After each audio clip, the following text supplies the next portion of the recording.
Shout out kay Ami at binigyan tayo ng itlog galing farm. Ito po ay fresh at saka galing doon sa farm.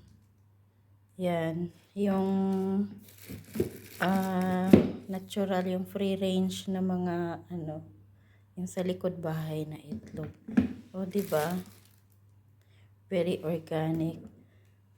For your information pala, yung mga ganitong itlog, yung galing sa farm, ito ay mabisang gamot para sa may ubo. Yan, pwede mo to i-fresh, i-mix mo siya sa milk.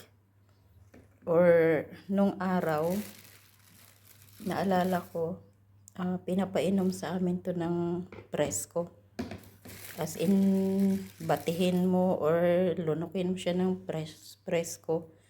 Maano yung mo, matigas na ubo. Lalambot yung matigas na ubo mo. Agoy, nabiak yung isa. Kailangan maluto. Kaya pala, nabiak yung isa. Yan, maraming salamat sa nagbigay. Ayan, thank you so much. Sana may natutunan kayo sa kunting kaalaman para dito sa itlog na fresh galing sa farm.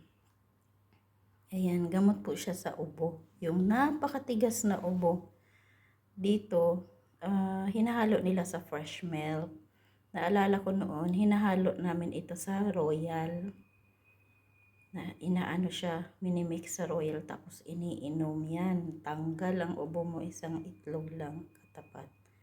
Yan, maraming salamat.